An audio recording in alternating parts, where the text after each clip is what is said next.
The glass door slid open with a hiss, letting in a rush of warm summer air that carried the faint scent of rain-soaked asphalt. Clara Whitmore stepped inside the Briarwood Shopping Center with a practiced smile, the kind she used to hide nerves in small-town gossip circles. The place was quiet for a Thursday afternoon.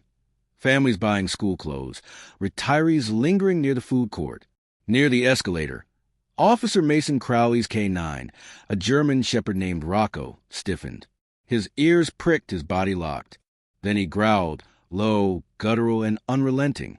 Whatever he smelled, it wasn't ordinary. The growl carried, sharp and unsettling, cutting through the casual chatter of the shoppers. Conversations faltered. A child tugged on her mother's sleeve, whispering, "Mommy, the dog's mad." Mason Crowley tightened the leash, his jaw clenching. Rocco was steady, trained, not prone to dramatics. When he froze like this, nose twitching, pupils narrowing, it meant trouble. "Easy, boy," Mason muttered, kneeling to meet the dog's eye. His voice was calm, but his pulse hammered. Clara, standing a few paces away, adjusted her handbag strap nervously. She looked down at the dog, feigning mild curiosity, though inside her stomach knotted. "What's wrong with him?" she asked, tone deliberately light. Mason didn't answer. He wasn't sure yet. He let the leash loosen, watching as Rocco crept toward the escalator landing, nostrils flaring. Then, suddenly, the shepherd pawed the tiled floor and let out a sharp bark. Shoppers recoiled. The security guard, a thick-bellied man named Harris, lumbered over. "What's the matter, officer?" "Just a service dog, right? Probably smells a hot dog wrapper." Mason shot him a look. That's not how he reacts to food. Rocco barked again, this time louder, then pressed his snout against the thin seam where the escalator met the tiled floor. His hackles rose. A ripple of unease spread across the small crowd that had gathered. A teenage boy muttered, "Creepy as hell," while an older woman clutched her cross necklace. Clara's throat tightened. She glanced toward the exit. Too far, too obvious. The dog was too close. Mason pulled out his radio. "This is Officer Crowley. I need a sweep of the shopping center escalator landing. Possible threat." The response crackled back. "Copy that. Dispatching backup." The shopping center, though modest compared to big city malls, suddenly felt cavernous.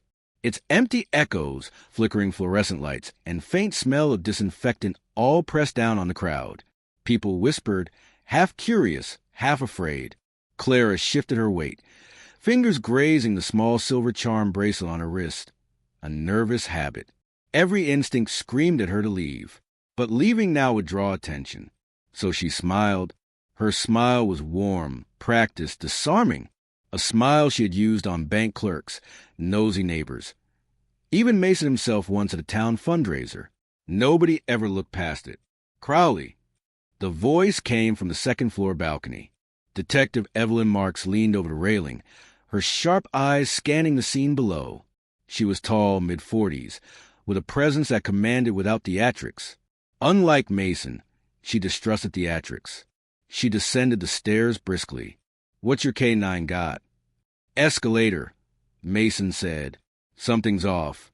Rocco pressed harder against the floor, whimpering once before growling again. Evelyn crouched, running her fingers along the seam. When she pulled them back, they came away dusted with something reddish-brown. Blood. The realization silenced the space completely. Someone gasped. A mother pulled her children closer. Harris, the security guard, swore under his breath. "Everyone clear out of this section," Evelyn ordered, her tone controlled but firm. Shoppers shuffled backward, murmuring nervously. Clara stayed still, her smile brittle, her heartbeat spiking so hard she thought it might betray her. Blood beneath the escalator. Not much. Not yet, but enough to make the K-9 react. Mason exchanged a look with Evelyn. "You thinking what I'm thinking?" She nodded once. "Lift the plates." Harris hesitated. "That escalator's been there 30 years. Maintenance'll kill me." "Now!" Evelyn snapped. Reluctantly, Harris fetched the keys. With Mason's help, they pried open a section of the escalator's base paneling. Metal groaned. A faint, stale odor leaked out. Thick, sour, wrong. Rocco barked wildly, straining against the leash. Inside the dark cavity beneath the escalator was a small burlap sack. It was wet, stained, and tied shut with twine. Mason pulled on latex gloves, his stomach twisting even before he touched it. Carefully, he lifted the sack into the open. Gasps rippled again. The smell was immediate, coppery, rotten, undeniable. He loosened the twine. Evelyn raised a hand to stall him. Do it slow. When the sack opened, Mason's breath caught. Inside were bones. Small ones. Too small. A teenage girl screamed, covering her mouth. An elderly man whispered, "Dear God." Evelyn's expression hardened, though her eyes betrayed something colder, recognition. She stood, scanning the crowd. Her gaze swept past anxious shoppers and landed on Clara. Clara felt the weight of it instantly. Evelyn's eyes lingered a fraction too long, sharp, suspicious. Clara smiled again, softer this time, almost bashful, but inside, her pulse thundered. She knew this was the beginning of something she couldn't charm her way out of. Mason sealed the sack, his voice low. "These are children's bones." A silence fell heavier than before. The fluorescent lights buzzed. Someone in the back whispered a prayer. Evelyn exhaled slowly. "Crowley, secure the scene. Nobody in or out until we've cleared every inch of this place. And get forensics here, fast." Clara turned away as if distracted by her phone, hiding the faint tremor in her hands. She could feel Evelyn's gaze still on her, probing. The dog's growl echoed in her skull, louder than the murmurs around her. Whatever secret she thought she had buried, whatever mask she thought she could wear, was beginning to crack. And Clara knew, deep in her bones, that Briarwood would never look at her the same way again.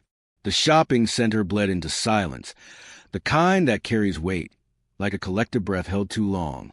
Mason sealed the sack again, his hands steady but his chest tight. The bones were real, fragile, splintered, unmistakable. His training told him to catalog, to protect the chain of evidence. His gut told him to be sick. "Crowley," Evelyn said, her voice clipped. "We gotta clear this place out. Full evacuation." Harris balked, his jowls quivering.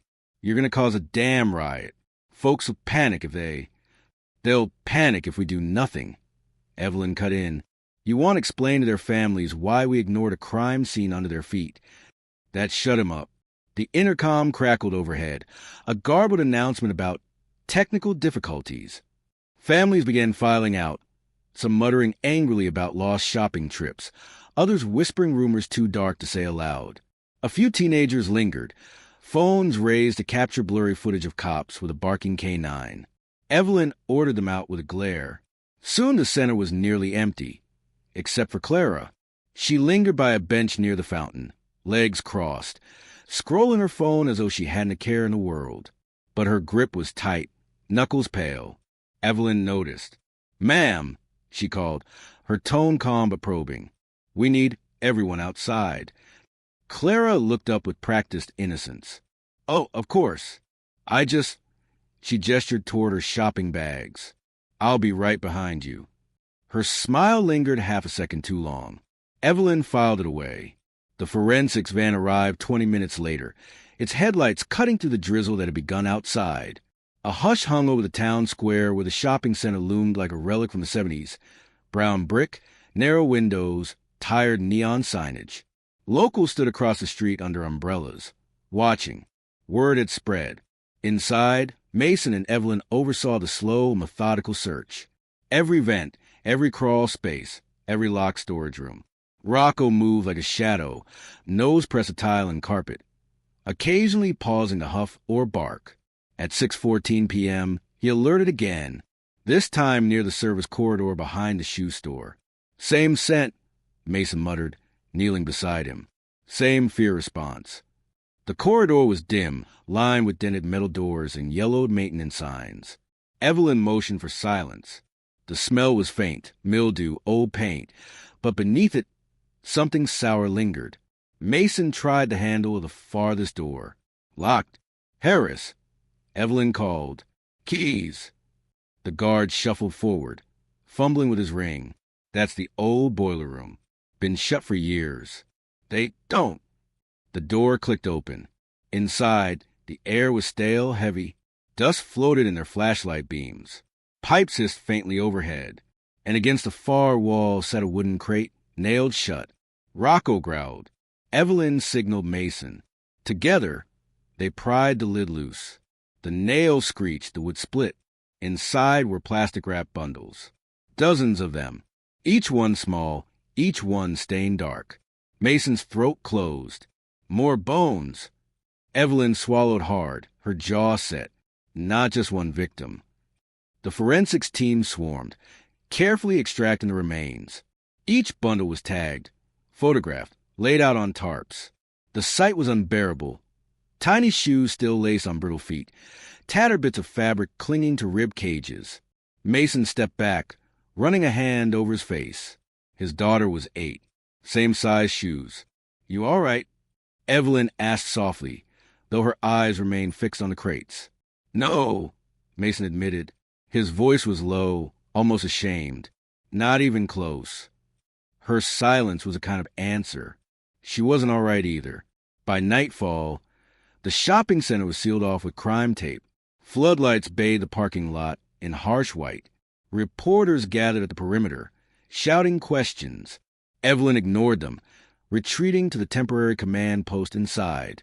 37 sets of remains, a forensic tech reported, her voice tight with horror. At least 3 decades old, some more recent. Evelyn rubbed her temple, meaning whoever did this kept coming back. Mason leaned against the table, arms folded. Why here? Why under an escalator? Behind a boiler room? Why in the middle of town? Evelyn's eyes darkened. Because nobody looks. People shop, they gossip, they move on. Nobody asks what's buried beneath their feet. Her words lingered. Clara sat across the street at a cafe, sipping tea she didn't taste. Through the rain-streaked window, she watched the commotion. Blue lights, police tape, the hum of generators. She should have left town already. She knew that, but leaving too soon would confirm suspicion. Better to stay, to blend in, to act shocked like everyone else. Still, she felt Evelyn's eyes in her mind, sharp as glass. The detective had seen something in her posture, her smile. Evelyn was the kind of woman who noticed cracks in porcelain. Clara stirred her tea absently, her bracelet jingling. The silver charm was worn from her skin, the edges smooth from years of rubbing. She had been given it when she was 12. By him, her father. The memory twisted like a blade. Meanwhile, Evelyn and Mason pored over old files in the cramped office upstairs. Dusty boxes, forgotten case notes. Disappearance reports, 1989 to 2005, Evelyn muttered, spreading them out. Kids vanishing after school from the arcade, the park. Never solved. Parents left town. No suspects. Mason scanned one. Elaine Turner, age 9. Last seen at Briarwood Shopping Center, 1993. Another, Julio Martinez, age 11. Disappeared after baseball practice. Shoes never found. The names piled up. Faces stared from yellow flyers. And all at once, the weight of what they'd uncovered pressed down like stone. This wasn't random. This was systematic. Someone used this place as a graveyard, Mason said, his voice tight. For decades. Evelyn looked at him, her expression unreadable. Not someone. Someone's. Mason frowned. You think more than one? Look at the bundles, she said. Different wrappings, different knots, different times. This wasn't the work of a single pair of hands. A chill ran through Mason's spine.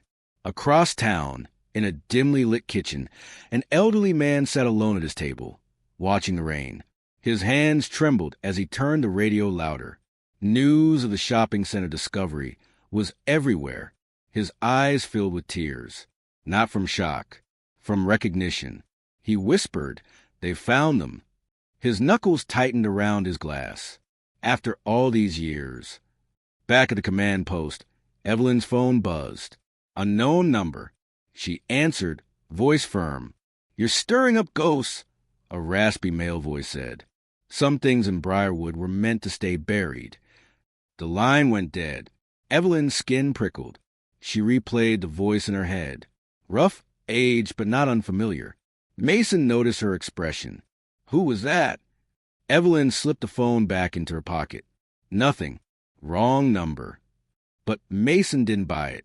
And somewhere across the street, watching from the shadows near the cafe, Clara smiled faintly.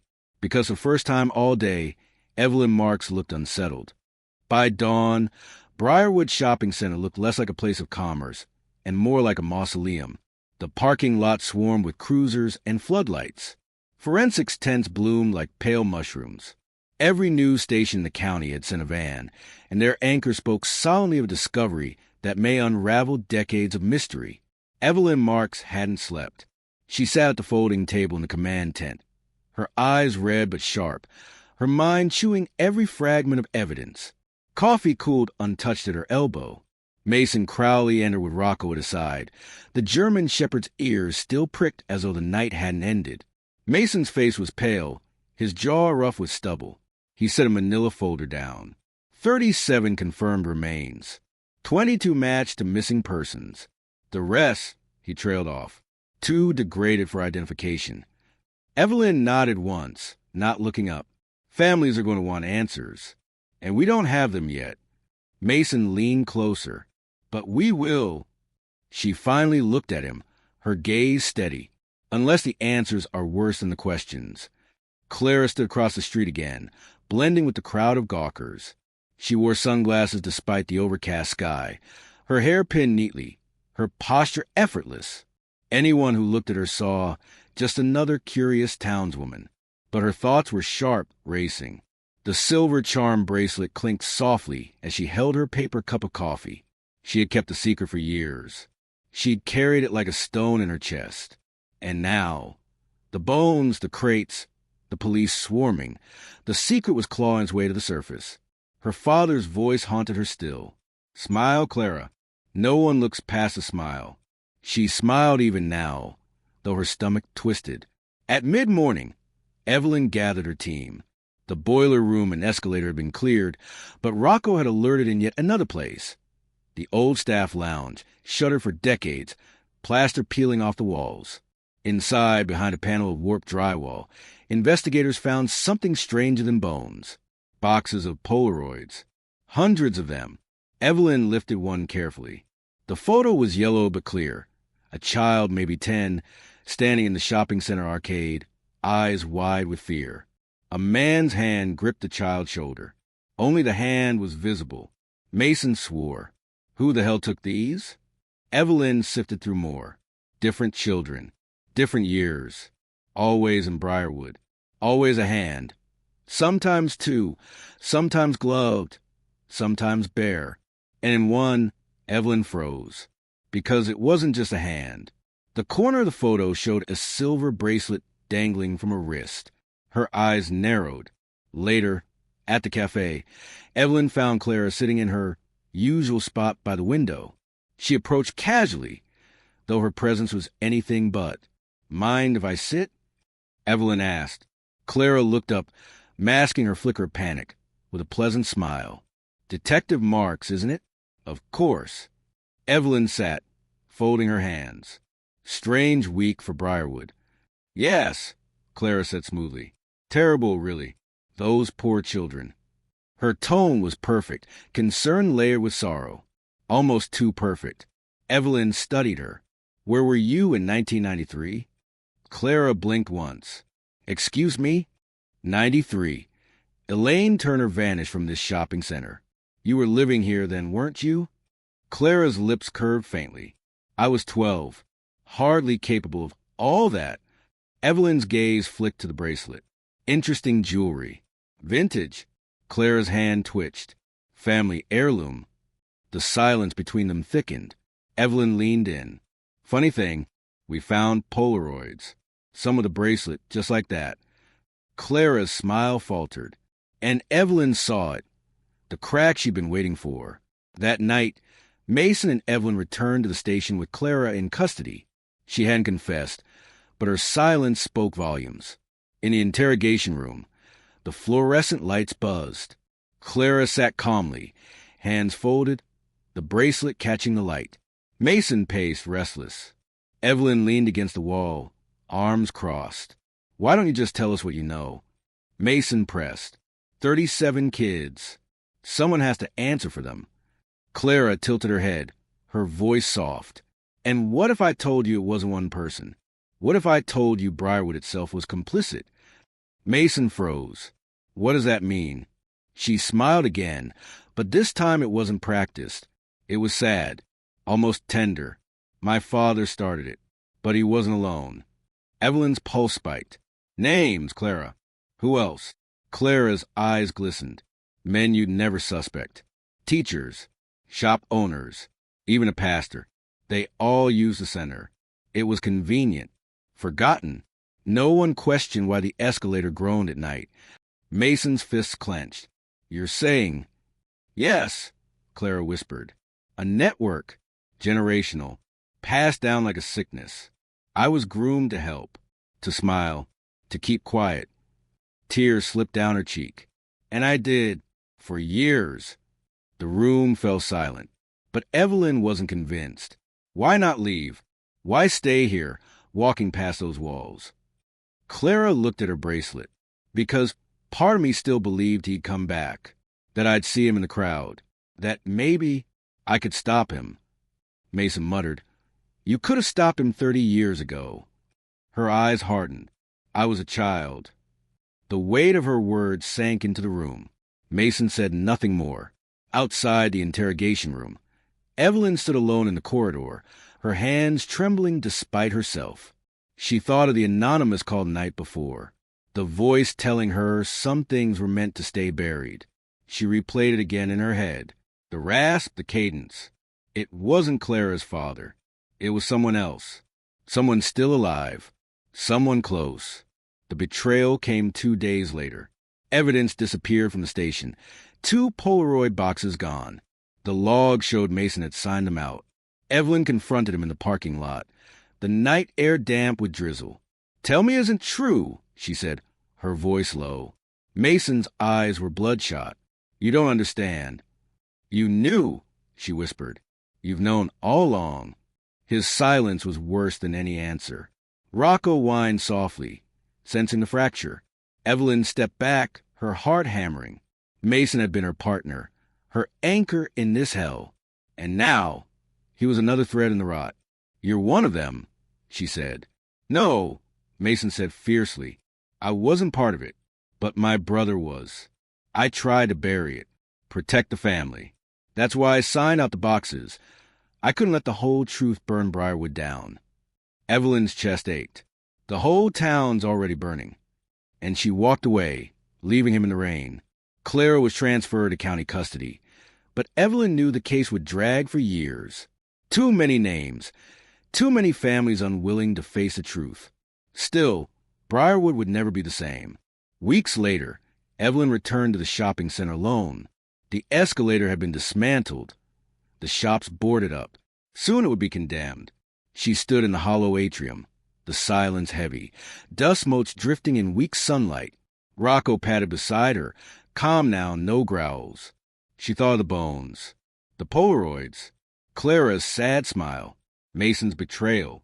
All the weight of Briarwood pressed into her chest. She sat on the bench by the fountain, closed her eyes, and let the quiet settle. For the first time in days, she didn't feel like an officer, just a woman carrying ghosts. She whispered into the empty air, I'm sorry. Rocco rested his head against her knee. The world outside the glass doors would keep moving, gossip, news cycles, forgotten tragedies. But Evelyn knew the smell would never leave her. And somewhere, deep in Briarwood soil, the dead finally rested. Backhand index pointing right. Thank you for staying with the story. If you'd like more tales that leave a mark long after the last line, you know where to find them.